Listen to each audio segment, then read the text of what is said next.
कैसे आप सभी लोग अच्छे हैं? तो ठीक है बेटा। तो देखिए हम लोग जो है आज थोड़ा क्वेश्चन भी करेंगे और थोड़ा पढ़ेंगे भी। ठीक है, पहले मैं क्वेश्चन करा देता हूं आपको सो दैट थोड़ा सा आप जो है जो आपके डाउट्स आ रहे हैं वो धीरे धीरे क्लियर हो जाए। ठीक है ना, तो मैं थोड़े क्वेश्चन भी करा देता हूं। तो देखिए हम लोग बेटा क्वेश्चन करते हैं। मेरे पास आपने व्हाट्सएप करा है, वेरी गुड, मेरे को व्हाट्सएप मिला है। और ध्यान से बेटा वीडियो देखा करिए, वीडियो में केयरलेसनेस मत किया कीजिए, अच्छे से वीडियो देखा करिए। ठीक है ना, नोट्स बनाइए, रफ में रिवाइज करिए उन्हीं क्वेश्चन को। अब देखिए मेरे को जो क्वेश्चन भेजा गया वो ये भेजा गया है, ABCD is a square. Diagram दिया बेटा, ABCD एक स्क्वायर है। देखिए ABCD, ABCD is a square which each side is a uniform wire. प्रत्येक जो साइड है बेटा वो यूनिफॉर्म वायर है। ठीक है, ऑफ रेजिस्टेंस 1 ओम, ये 1 ओम, ये भी 1 ओम, ये भी 1 ओम और ये भी 1 ohm. Okay, a point E lies on CD such that if a uniform wire of resistance 1 ohm is connected across AE and अच्छा यहां पर बेटा ये CD जो पूरा ये सेगमेंट है साइड, इस पर एक पॉइंट E, इसके बीच में 1 ओम का ये वायर जोड़ा गया है ना। अब मुझसे बोल रहा बेटा, बहुत आराम से सुनना, 1 ohm and constant potential difference is applied across A and C। A ये है और C ये है, इसके बीच में बेटा कांस्टेंट पोटेंशियल डिफरेंस हमने अप्लाई करा। ठीक है, ये क्वेश्चन आपको गिवन है, डायग्राम गिवन है। तो बोलता है बेटा then B and E are equipotential. B ये B है और ये E है, इन दोनों का पोटेंशियल क्या हो जाता है, सेम हो जाता है। B and E having equal potential. Okay, तो कह रहा है, क्वेश्चन में कह रहा है तो देन CE अपॉन ED की वैल्यू क्या होगी, CE अपॉन ED की वैल्यू क्या होगी, इक्वल टू व्हाट। तो बेटा ये हमारे पास क्वेश्चन है। चलिए अब हम इस सवाल को बनाते हैं, देखते हैं क्या होता है। ठीक, तो यहां पर बेटा इस क्वेश्चन में ये स्क्वायर है, साइड नहीं मालूम है। ओके, मैं अपन थोड़ी देर के लिए साइड 1 मीटर का मान लेता हूं, 1 मीटर मान लेता हूं। ठीक है, अब ये 1 ओम है, 1 ओम है, ये पूरा यहां से यहां तक 1 ओम है, ये 1 ओम है, ये 1 ओम है। बी और ये सेम पोटेंशियल पे। एक काम करते हैं, पहले ये जो रेजिस्टर और ये इधर जो रेजिस्टर है, पहले ये दोनों सीरीज में है, इसका इक्विवेलेंट ये पैरेलल में है। अच्छा, ये 1 ओम यहां से यहां तक है, तो सोचिए 1 मीटर में 1 ओम है, तो मान लीजिए लेंथ हमारे पास है x। तो अगर ये लेंथ x है बेटा, तो 1 मीटर में 1 ओम, तो x मीटर में कितना, x ओम हो जाएगा। और ये लेंथ कितना आएगा, 1 माइनस एक्स। तो 1 मीटर में 1 ओम, तो 1 माइनस एक्स लेंथ में 1 माइनस एक्स इंटू ओम। तो बेटा ये रेजिस्टेंस हमें मिल गया, ये रेजिस्टेंस मिल गया। अब मेरे दिमाग में बहुत क्लियर है कि मैं व्हीटस्टोन ब्रिज सोच रहा हूं, क्योंकि देखिए इन दोनों को मिलाकर के इसको मिला के एक कर लीजिए। पहले देखिए ये दोनों सीरीज में है, तो सीरीज में है तो ऐड हो जाएगा। ये x ओम है और ये 1 ओम है, तो सीरीज में क्या होगा, x प्लस 1 हो जाएगा।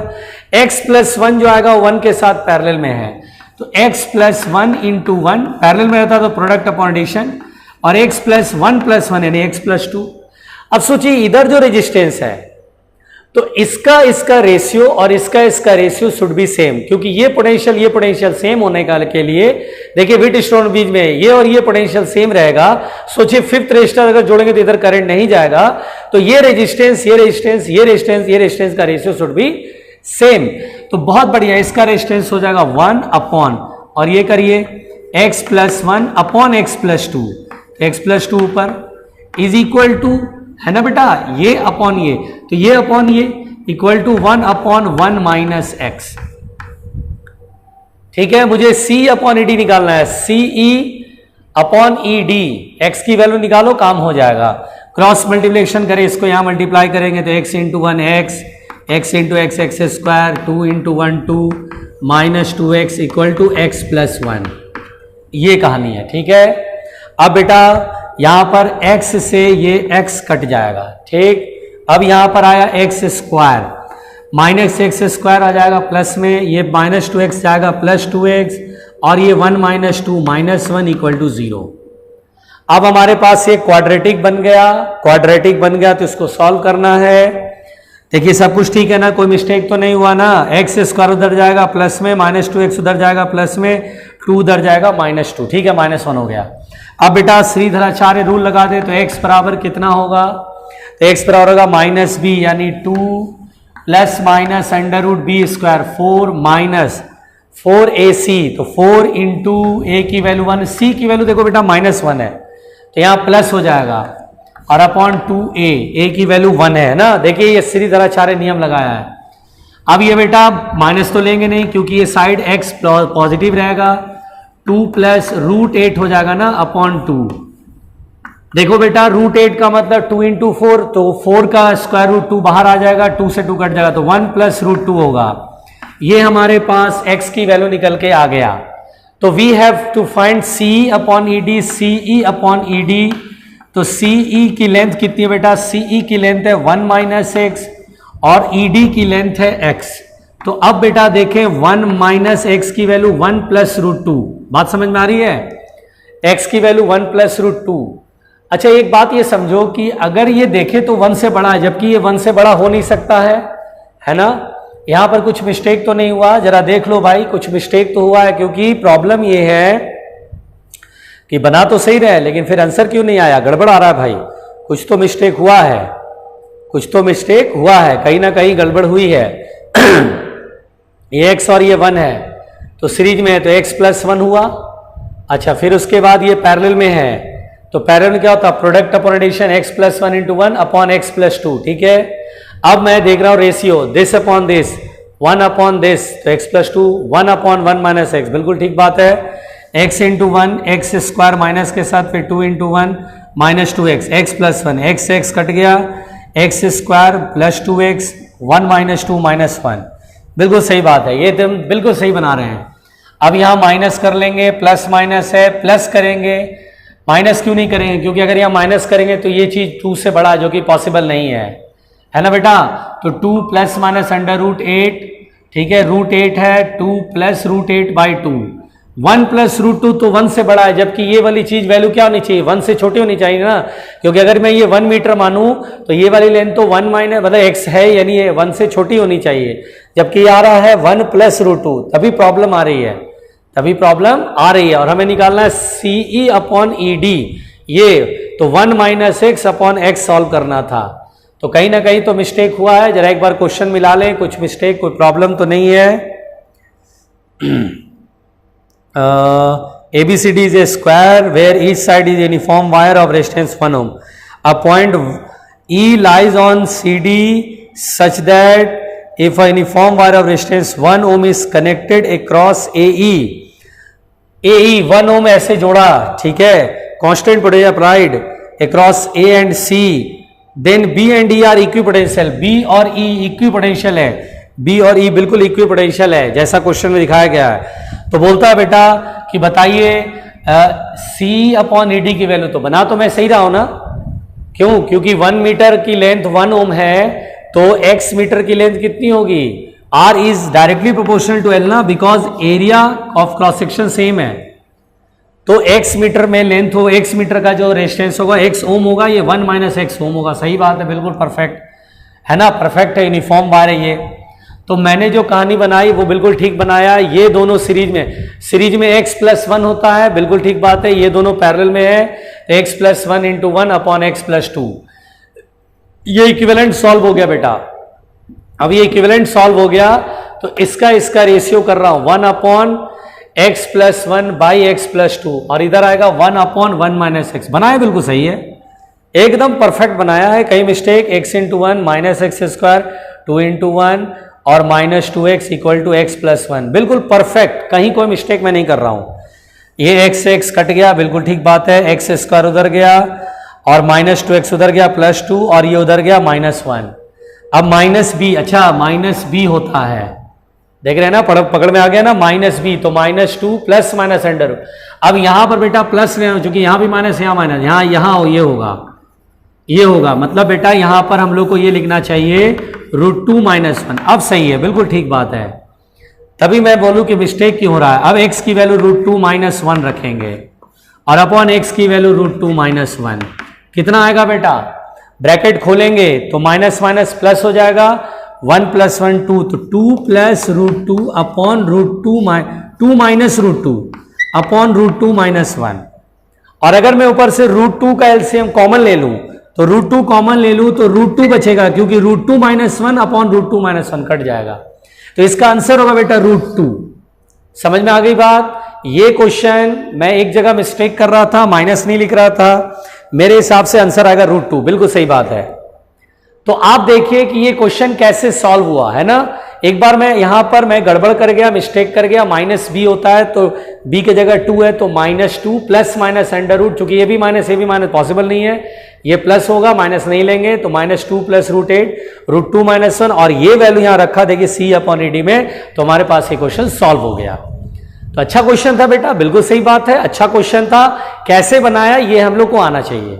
तो एक बार फिर से ये पूरा लिखिएगा, नोट्स में लिखिएगा, फिर रफ में एक बार अपने दिमाग से अपने तरीके से इसको सॉल्व कीजिएगा, और कैसे सॉल्व हो रहा आपके सामने है। ठीक है, नहीं आया दोबारा देख लीजिए। ठीक, चलिए भाई और क्वेश्चन करते हैं। बहुत अच्छा क्वेश्चन जिसने भी पूछा, बहुत बढ़िया क्वेश्चन पूछा। ये इसी टाइप का क्वेश्चन जो है बेटा, बेसिक क्वेश्चन करने के बाद ये ऐसे क्वेश्चन बनने लगते हैं ना। अब देखिए बना लिया ना मैंने, तो कंसेप्ट क्लियर रहेगा तो आराम से हर कोई बना सकता है, बस कंसेप्ट क्लियर होना चाहिए।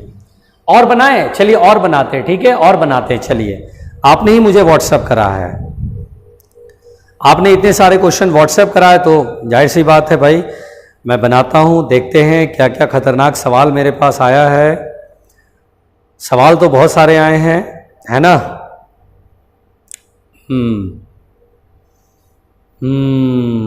बनाओ भाई बनाओ। चलिए, क्वेश्चन है बेटा, देखिएगा क्वेश्चन क्या बोला है बेटा, ध्यान से देखिएगा। पहले तो एक डायग्राम दिया है, डायग्राम मैं बना दूं पहले। देखिए डायग्राम क्या है, देखिएगा बेटा। ये ऐसे माइनस प्लस, उसके बाद ये ऐसे। ठीक है, ओके। यहां पर बेटा 2 ओम, यहां पे 3 ओम, और यहां पर क्या है 2 वोल्ट है। अब यहां पर बेटा ये आपका नेगेटिव, ये पॉजिटिव, ये 4 वोल्ट है। अब यहां पर ये आपका जो है ये प्लस माइनस, यहां पर है ये रजिस्टर, और देखिएगा ध्यान से यहां पर है एक रजिस्टर। ओके, ये 5 ओम है, ये 3 ओम है, 3 ओम है, और ये 4 वोल्ट है। अब जरा मैं क्वेश्चन पढ़ रहा हूं बेटा।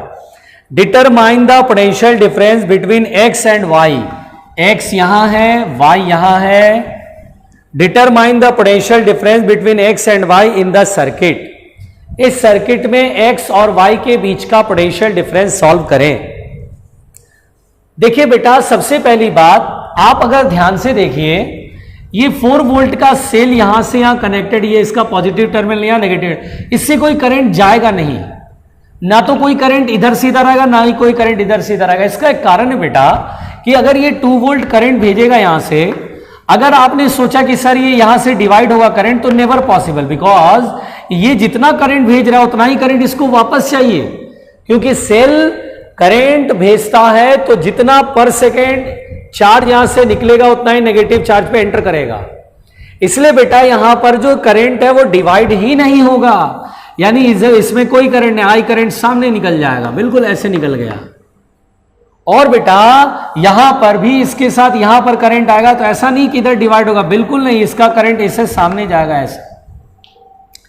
तो मुझे एक्स और वाई के बीच का पोटेंशियल डिफरेंस कह रहा है, तो ठीक है भाई चलिए बनाते हैं। पहले ये करंट तो सॉल्व कर लें। जानते हैं जब ऐसा सर्किट हो तो करंट डायरेक्ट लिखिए, ईएमएफ ऑफ द सेल का पोटेंशियल अपॉन टोटल रेजिस्टेंस, 3 और 2 सीरीज में 5, यानी 2/5 एम्पियर करंट इसमें जा रहा है। इसमें मान लीजिए कैपिटल आई करंट जा रहा है, तो ये कैपिटल आई निकाल लीजिए, EMF of the cell upon total resistance 5 + 3 8 है ना, दैट इज 1/2 एम्पियर करंट। अब करंट तो मिल गया, अब जरा बिल्कुल आराम से समझना, एक्स और वाई के बीच का पोटेंशियल डिफरेंस कह रहा है। तो हम एक काम करते बेटा, इसको ए मान लेते हैं, इसको बी मान लेते हैं। अब जरा बुद्धि लगाइए, करंट यहां से यहां जा रहा है, तो देखिए ये बी हाई पोटेंशियल पे होगा, वाई लो पोटेंशियल पे, तो वीबी माइनस वी वाई। देखिए VB minus V Y, is equal to I R. Current कितना बेटा, कैपिटल आई की वैल्यू 1/2, तो 1/2 इंटू 3/2 लिख दे डायरेक्ट, 3/2। फिर यहां देखिए करंट ऐसे जा रहा है तो VA minus VX I R, इसमें करंट कितना है 2/5, तो 2/5 इंटू रेजिस्टेंस कितना 3 2 जा 6/5, ठीक है। अब देखो बेटा हम लोग को निकालना है एक्स और वाई के बीच का पोटेंशियल डिफरेंस। अच्छा अब आप एक बात बताइए, B is at high potential चूंकि पॉजिटिव जोड़ा और A is at low potential, VB minus VA पता है, एक काम करते हैं इसको सब्ट्रैक्ट करते हैं, माइनस प्लस माइनस, तो VB माइनस VA, दिमाग लगाओ बेटा, VX प्लस में आ जाएगा ना, plus VX minus VY is equal to, ये पहले लिखेंगे 3/2 माइनस 6/5, बिल्कुल परेशान मत होना। और VB माइनस VA, देखिए हाई पे से लो घटाएंगे, 4 वोल्ट है नहीं है, तो यहां पर लिखेंगे 4, यहां VX minus VY we have to solve, और यहां 5 और 2 का एलसीएम 10 हो जाएगा, यहां 5 जाएगा तो 15, यहां 12, तो VX minus VY is equal to 3/10 minus 4, चूंकि +4 उधर जाएगा -4, तो बेटा यहां आएगा -37/10। देखिए ध्यान से, 40 में से 3 क्या 37, तो पोटेंशियल डिफरेंस में ये समझ में आ रहा है कि x is at low potential क्योंकि माइनस में आ रहा है, तो पोटेंशियल डिफरेंस कहेगा, पोटेंशियल डिफरेंस तो हाई में से लो को घटाना है, हाई में से लो को घटाना बेटा, 37/10 3.7 वोल्ट, तो अपना आंसर देंगे 3.7 वोल्ट, जिसमें हम बोलेंगे y is at high potential and x will be at low potential. क्यों, क्योंकि माइनस में आ रहा ना, देखिए Vx माइनस Vy माइनस में आने का मतलब Vx छोटा और Vy बड़ा, यानी y का पोटेंशियल ज्यादा होगा। चलिए मिलाते हैं, सही ऑप्शन देखते हैं, है ना। ये हमारे पास जो है ये question answer, where is the answer, answer शायद पीछे होगा, दिया होगा बिल्कुल। तो मैं बेटा क्वेश्चन मिला रहा हूं, है ना, 7 का, मैं 7 का मिल जा 7 का, तो मेरे पास आंसर कहाँ है, कैसे बनाते हैं 7 का, कहाँ गया भाई, आंसर कैसे देखना है बेटा, 7 का आंसर कैसे देखना है, बोलो भाई। 3.7 वोल्ट, यस, तो 3.7 वोल्ट मेरे पास क्वेश्चन दिया हुआ है, आंसर दिया हुआ है मेरे सामने 3.7 वोल्ट। तो बेटा ये जो सवाल पूछा गया है ये मैंने डिस्कस इसलिए करा क्योंकि ये सवाल जो है आपको आना चाहिए बनाने। यहां पर देखने पे लगता है करंट या तो इधर से इधर या इसे इधर से इधर, जबकि नहीं, करंट अगर भेज देगा तो इधर कम करंट जाएगा, जो कि पॉसिबल नहीं है। जितना करंट यहां से निकला उतना ही करंट इसको यहां जाना चाहिए। यहां जो जितना करंट भेजा अगर ये डिवाइड हो गया तो करंट इधर कम जाएगा, जो कि नेवर पॉसिबल, इसलिए करंट जाएगा नहीं। इस 4 वोल्ट का मतलब वो ए और बी के बीच का पोटेंशियल डिफरेंस 4 वोल्ट है बस। बाकी एक्स और वाई के बीच का पोटेंशियल डिफरेंस देखो मैंने कैसे निकाला, कितने आराम से निकाला। आप जानते हैं इस क्वेश्चन को ऐसे बना सकते, किसी एक का पोटेंशियल 0 मान सकते हैं, मान लीजिए एक्स का पोटेंशियल 0 है तो भी बना सकते हैं, 0 मान करके बना सकते हैं, तो वाई का पोटेंशियल निकल जाएगा, डिफरेंस अपने आप आ जाएगा। तो पोटेंशियल डिफरेंस निकालते समय किसी एक का पोटेंशियल 0 मान के भी क्वेश्चन को इजीली बना सकते हैं हम लोग। चलिए अब हमने आपको अभी 2 क्वेश्चन कराए हैं और क्वेश्चन तो बहुत है बेटा, बहुत सारे क्वेश्चन है हमारे पास और हम वो सारे क्वेश्चन करेंगे, बिल्कुल परेशान मत होना। मैं एक काम करता हूं, सेल का कॉन्सेप्ट आपको पढ़ा देता हूं, सेल का कॉन्सेप्ट पढ़ लोगे तो ये रहेगा कि क्वेश्चन में कहीं सेल का कॉन्सेप्ट लगे तो आप कंफ्यूज नहीं होंगे, है ना। तो सुनिएगा ध्यान से बेटा, हम लोग जो पढ़ने जा रहे हैं आगे वो पढ़ने जा रहे हैं सेल। हम लोग बेटा सेल पढ़ने जा रहे हैं, सेल पढ़ेंगे फिर ग्रुपिंग ऑफ सेल पढ़ेंगे। ग्रुपिंग ऑफ सेल को ही बैटरी बोलते हैं, ठीक है। बहुत आराम से सुनना, आराम से समझना, कैसे पढ़ा रहा हूं ध्यान से देखना। तो अब हम पढ़ने जा रहे हैं सेल। भाई टॉर्च में सेल का यूज होता है, मोबाइल में सेल का यूज होता है, बहुत जगह सेल का यूज होता है। सेल क्या करता है बेटा, तो केमिकल एनर्जी को इलेक्ट्रिकल एनर्जी में कन्वर्ट करता है। कभी आप सेल तोड़ के देखना, उसमें अंदर बहुत सारे केमिकल मिलेंगे, पाउडर मिलेंगे, है ना। तो सेल क्या करता है, it converts chemical energy into electrical energy, है ना। सबसे पहली बात, इट कन्वर्ट्स, बहुत आराम से सुनना बेटा, it converts it converts chemical energy into electrical energy. ठीक, बहुत आराम से समझना, बिल्कुल आराम से समझना, है ना। अब यहां पर बेटा सेल के बारे में, सेल जो है ये केमिकल एनर्जी को इलेक्ट्रिकल एनर्जी में कन्वर्ट करता है। ठीक है, चलिए यहां तक तो हमने सेल के बारे में एक इंट्रोडक्शन लिया, और सेल हम बहुत यूज करते हैं, है ना। सेल का बहुत इस्तेमाल करते हैं, घड़ी में इस्तेमाल करते हैं, टॉर्च में इस्तेमाल करते हैं, मोबाइल में होता है, माइक सिस्टम में इस्तेमाल होता है, कई जगह मतलब सेल का यूज है, मल्टीपर्पस यूज है। अब यहां पर बेटा जरा ध्यान से सुनिएगा, सेल से रिलेटेड पहले हमें चीजें जाननी है। देखिए सेल जो है बहुत सही में अगर आप पढ़ेंगे तो केमिस्ट्री में, इलेक्ट्रोकेमिस्ट्री में पढ़ेंगे, बहुत ज्यादा उसमें रिएक्शन है, ऑक्सीडेशन, रिडक्शन वगैरह सब समझाया जाएगा उसमें। लेकिन हम यहां पर सेल के बारे में एक मोटी मोटी बात पढ़ेंगे। हम सेल में केमिकल एनर्जी यानी केमिकल रिएक्शंस के बारे में नहीं पढ़ेंगे। It converts chemical energy into electrical energy. तो ये जो chemical energy that is reactions जो होता है वो रिएक्शंस हम नहीं पढ़ेंगे। तो हम लोग उसका कॉन्सेप्ट जानेंगे कि ऐसा होता है, लेकिन वो कैसे होता है वो चीज केमिस्ट्री में पढ़ेंगे। अब ध्यान से सुनिएगा, जैसे सेल में हम लोग बेटा सबसे पहले आप देखते हैं बेटा कि कोई भी सेल अगर आप कंसीडर करते हैं, सपोज दैट एक सेल लेते हैं, लेटर सपोज ये सेल लेते हैं, लेटर सपोज ये एक सेल लेते हैं।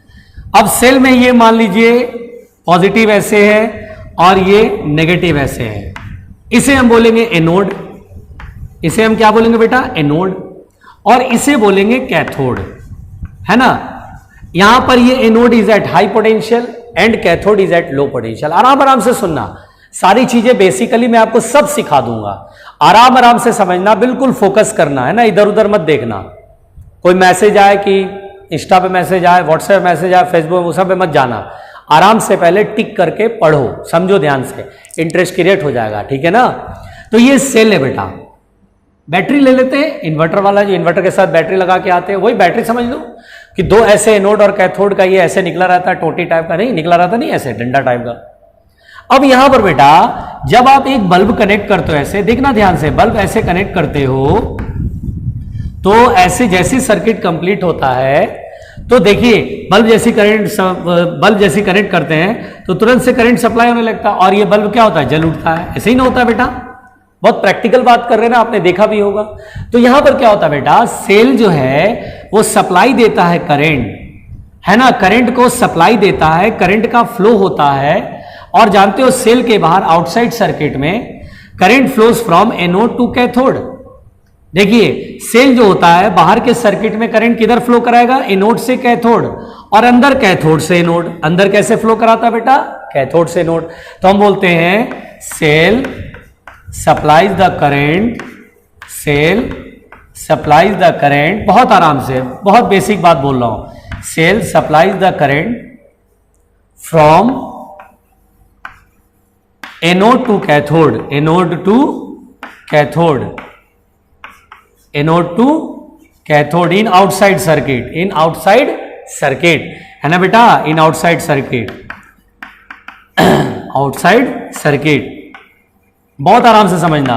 Where as inside the cell, whereas inside the cell current flows from, inside the cell current flows from, बहुत आराम से समझना बेटा, करंट फ्लोज फ्रॉम, अंदर सेल के अंदर करंट किधर से किधर फ्लो करता है, कैथोड से एनोड, है ना।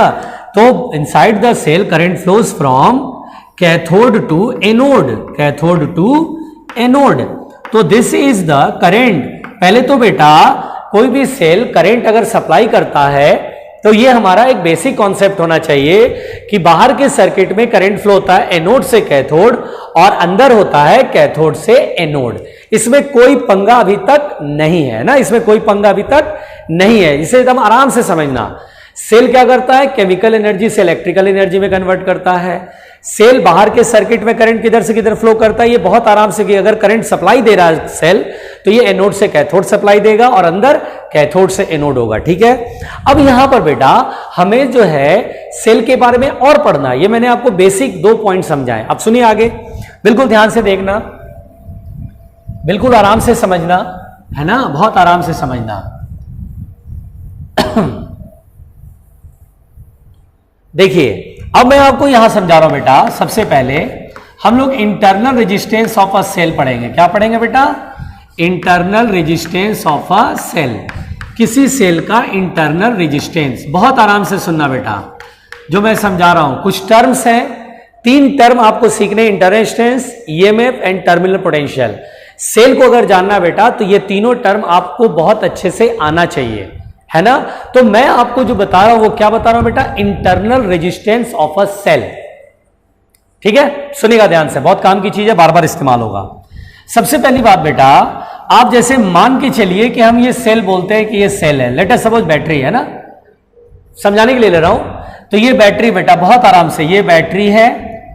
या एक काम करते हैं, थोड़ा और ऐसे बना लेते हैं। आपने टॉर्च वाला बैटरी देखा होगा, टॉर्च में जो सेल डालते हैं वो तो देखा ही होगा। ऐसा होता है ना, टॉर्च में ये ऐसे होता है, ऐसे होता है, और ऐसे करके ये ऐसे होता है, ऐसा देखा होगा ना बेटा, है ना। तो आप एक काम करो, इस ये सेल है, ऑब्वियस सी बात है, तो थोड़ा इसको ना लेकर के, समझाने के लिए कर रहे हैं हम लोग, तो इसको ना लेकर के ऐसे कर लेते हैं हम लोग। ऐसे जो बैटरी देखते हैं इन्वर्टर के साथ लगा रहता है ना, लाइट चली जाती है तो बैटरी की याद आती है, यार उसमें पानी है कि नहीं है, और गर्मी के टाइम पे तो ज्यादा याद आती है। और कभी कभी आपकी मार कुटाई भी इस बारे में लगी होगी कि मम्मी बोले होंगे कि मम्मी ने कहा होगा कि भाई जा करके देखो पानी है कि नहीं, और तुमने नहीं देखा होगा बेटा, तो इस चक्कर में भी तुम्हारे को डांट पड़ी होगी कि तुमने देखा नहीं और बैटरी आज चल नहीं रहा है, लाइट जाने के बाद याद आता है कि बैटरी में पानी नहीं था, है ना। तो खैर अब देखिएगा बेटा, ये बैटरी है, ये एनोड, ये कैथोड, बहुत आराम से समझना, ये प्लस ये माइनस। अब क्या होता है बेटा? Internal resistance of a cell. तो देखिए, जब आप यहां पर ऐसे करके आप कोई बल्ब जोड़ते हैं, बल्ब ले लेते हैं, लेटर सपोज आपने ये बल्ब लिया, वेरी गुड, और ऐसे करके वायर जोड़ दिया। जैसे वायर कनेक्ट हो गया, सर्किट कंप्लीट हो गया, तो यहां से करंट सप्लाई होता है। ऐसे देखिए देखिए करंट सप्लाई हो रहा है, ऐसे करंट सप्लाई हो रहा है। तो बेटा बेसिकली यहां तो करंट सप्लाई होता है क्योंकि वायर है, एंड वायर में बहुत सारे फ्री इलेक्ट्रॉन्स हैं, इलेक्ट्रिक फील्ड स्टैब्लिश होता है और वो ड्रिफ्ट करते हैं, तो हम बोलते हैं करंट बन गया। ठीक है, लेकिन अंदर कैसे करंट फ्लो होता है? तो बेसिकली क्या होता है बेटा, आप मेरी बात समझना, कि अंदर होता है इलेक्ट्रोलाइट। अंदर क्या होता है बेटा? इलेक्ट्रोलाइट, है ना। जो सेल लेते हैं उसको अगर आप कभी तोड़िएगा तो उसमें पाउडर, केमिकल मिलेंगे, तो उन्हें हम बोलेंगे कि इलेक्ट्रोलाइट भरा रहता है। और इलेक्ट्रोलाइट क्या होता है बेटा, कि वो पॉजिटिव और नेगेटिव आयन में टूट जाता है, इलेक्ट्रोलाइसिस होता है, पॉजिटिव और नेगेटिव आयन में टूट जाता है वो, है ना। बहुत परेशान मत होना, पॉजिटिव और नेगेटिव आयन में टूट जाता है। तो ऐसे समझो, बहुत तुम्हें समझाने के लिए बता रहा हूं बेटा। सोचो कि करंट का मतलब समझो 1 कूलम 1 सेकंड में, 1 एम्पियर करंट मान लो फ्लो रहा है, ये सेल 1 एम्पियर करंट सप्लाई दे रहा है, तो समझो 1 सेकंड में 1 कूलम चार्ज ऐसे चलेगा। तो 1 कूलम चार्ज ऐसे चला सेल से ये बल्ब से होते हुए ऐसे करके ऐसे, और फिर 1 कूलम ऐसे राउंड ट्रिप में पूरा चलना चाहिए। तो क्या होता है बेटा कि ये पॉजिटिव चार्ज एनोड की तरफ चलते हैं, क्योंकि करंट ऐसे अगर बनना है तो यानी पॉजिटिव चार्ज इधर, और नेगेटिव चार्ज कैथोड की तरफ चलते हैं। तो जब ये पॉजिटिव इधर चलता है और नेगेटिव इधर चलता है, तो एक दूसरे के रास्ते में ऑब्स्ट्रक्शन प्रोड्यूस करते हैं, कोलाइड होते हैं। हम बोलते हैं कि जब भी सेल करंट सप्लाई देता है, जब भी सेल से करंट फ्लो होता है, तो अंदर जो सेल के अंदर है आयंस ट्रेवल करते हैं, मोशन करते हैं, और उस मोशन के रास्ते में ऑब्स्ट्रक्शन क्रिएट होता है, आपस में कोलिजन होता है, रुकावट पैदा करते हैं, and this is called the internal resistance. यानी बेटा जब करंट कभी भी सेल से सप्लाई होता है बेटा, जब करंट सप्लाई होगा तब इंटरनल रेजिस्टेंस आपको मिलेगा। अगर मैं ये स्विच ऑफ कर दूं, तार टूट गया, तो करंट सप्लाई नहीं रहा, तो यहां आयंस का मूवमेंट भी बंद हो जाएगा, तो आयन जब चलेगा ही नहीं तो काई का रुकावट। लेकिन बेटा अगर ये सर्किट कंप्लीट है, करंट फ्लो होने लगा, तो करंट ऐसे से फ्लो होगा, ऐसे नहीं बाहर होगा, यहां नहीं फ्लो होगा, यहां भी फ्लो होगा, क्योंकि पॉजिटिव चार्ज बराबर इधर आएगा तभी पॉजिटिव चार्ज बाहर जाएगा, है ना। पॉजिटिव चार्ज यहां से हटेगा तो पॉजिटिव चार्ज उतना ही ऐड होएगा। तो यहां पर पॉजिटिव चार्ज और नेगेटिव चार्ज उल्टा जाता, अपोजिट जाता है। तो यहां पर बेटा जब आयंस मूव करते हैं तो एक दूसरे के रास्ते में रुकावट पैदा करते हैं, कोलिजन होता है, टक्कर होता है। इसी कोलिजन, इसी ऑब्स्ट्रक्शन को internal resistance of the cell कहते हैं। तो हम बोलते हैं कि व्हेन इलेक्ट्रिक करंट, ऐसे बोलते हैं बेटा, when electric current flows through the cell, बहुत आराम से समझना बेटा, flows through the cell, then ions inside the cell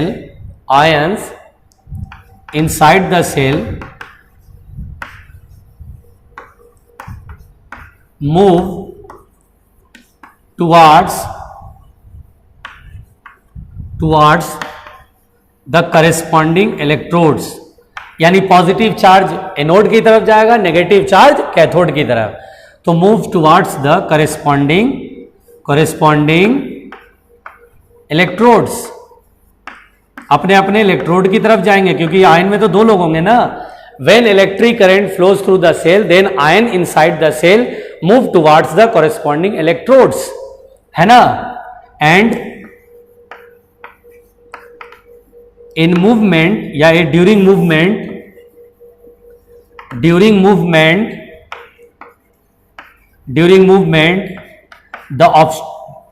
they obstruct each other,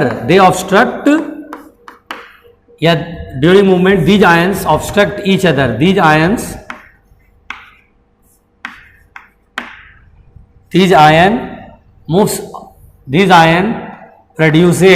produce obstruction,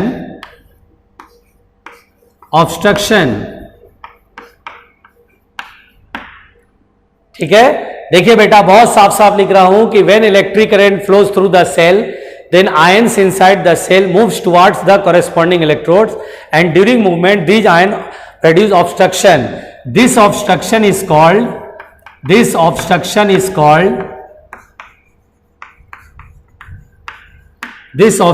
is called internal resistance of the cell. Internal resistance of the cell, बहुत आराम से समझाया बेटा, बहुत आराम से समझाया, इसको समझ लो। Internal resistance of the cell, तो बेटा हर सेल का अपना एक इंटरनल रेजिस्टेंस होगा।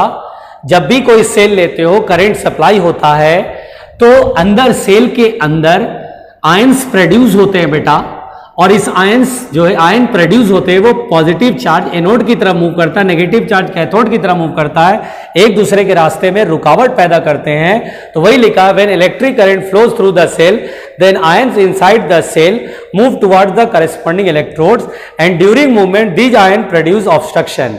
This obstruction is called internal resistance of the cell. ये बहुत साफ साफ मैंने वर्ड्स में बोले बेटा, बहुत क्लियर वर्ड्स में बोले हैं। आपको इसे नोट्स में लिखना चाहिए, रफ में एक दो बार, क्योंकि बेटा 12th के हिसाब से इसका डेफिनेशन आता है, डेफिनेशन लिखना पड़ता है ना। कंसेप्ट क्लियर रहेगा तो क्वेश्चन भी बनेगा आपसे। मेरी बात फील हो रही है कि यहां पर आयन मूव करते हैं और आपस में एक दूसरे के रास्ते में रुकावट पैदा करते हैं, तो इसलिए इस ऑब्स्ट्रक्शन को बोलते हैं इंटरनल रेजिस्टेंस। यहां पर बेटा बहुत आराम से मैं बोल रहा हूं, इस चीज को ध्यान से सुनिएगा।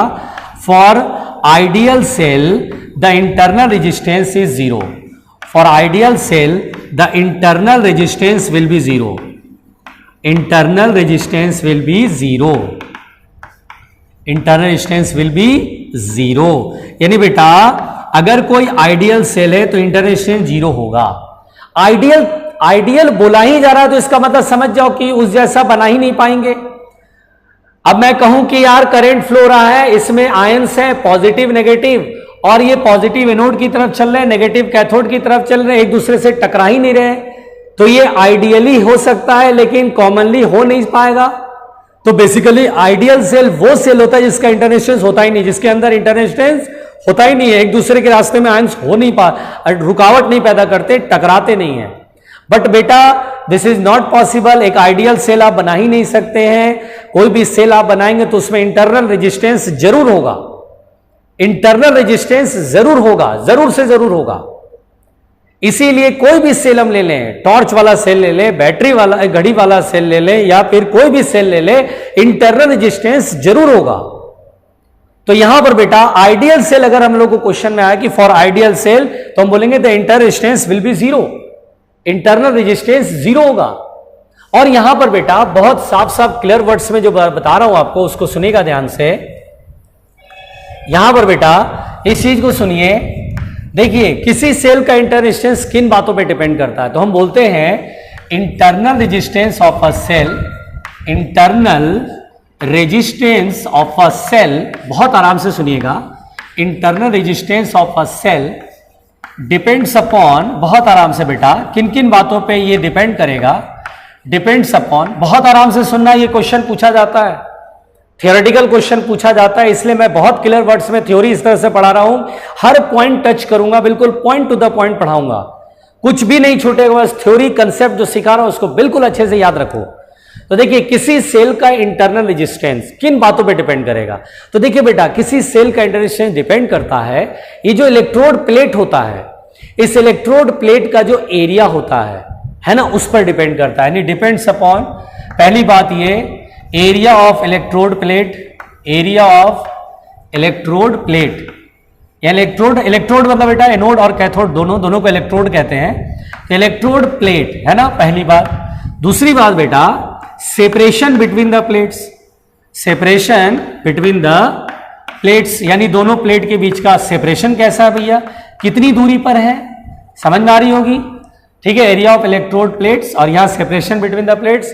एंड बेटा नेचर ऑफ इलेक्ट्रोलाइट, यानी बेटा हर सेल में इलेक्ट्रोलाइट भरा होता है, हर सेल में इलेक्ट्रोलाइट होता है, ये जो इलेक्ट्रोलाइट होगा वही तो आयन प्रोड्यूस करेगा प्लस माइनस, तो nature of electrolyte, nature of electrolyte की सेल में कैसा आपने इलेक्ट्रोलाइट भरा है, इलेक्ट्रोलाइट जो which produces ions, plus minus ion जो टूटेंगे वो इलेक्ट्रोलाइट से ही टूटते हैं। अब यहां पर बेटा द फोर्थ वन कि सेल का इंटरनल रेजिस्टेंस टेम्परेचर पर भी डिपेंड करता है।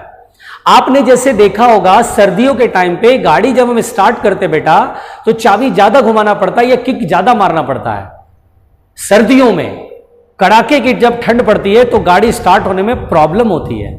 अच्छा बताओ गर्मियों में क्या होता है, गर्मियों में प्रॉब्लम नहीं होती है, जैसी चाबी घुमाया बस तुरंत गाड़ी स्टार्ट हो जाती है।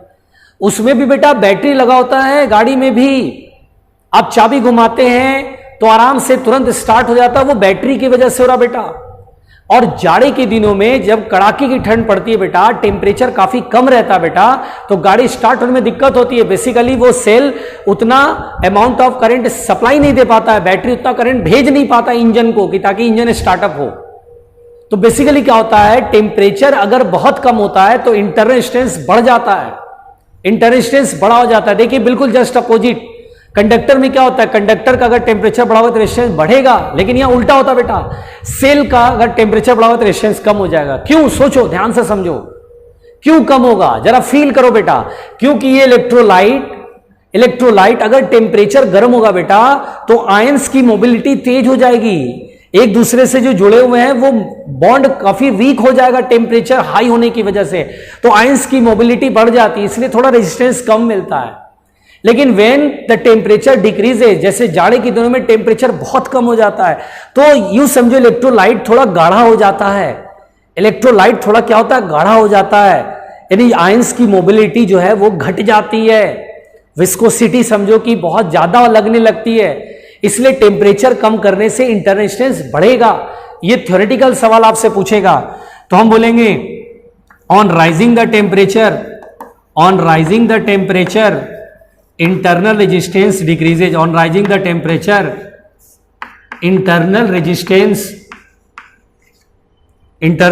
decreases, और वाइस वर्सा, और वाइस वर्सा का मतलब क्या होता है बेटा, वाइस वर्सा का मतलब क्या होता है, वाइस वर्सा का मतलब होता है कि अगर आप जो भी कह रहे हैं उसको उल्टा कर दीजिए, यानी टेम्परेचर राइज करने के बजाय टेम्परेचर डाउन कीजिए तो इंटरनल रेजिस्टेंस क्या होगा, इंक्रीज हो जाएगा।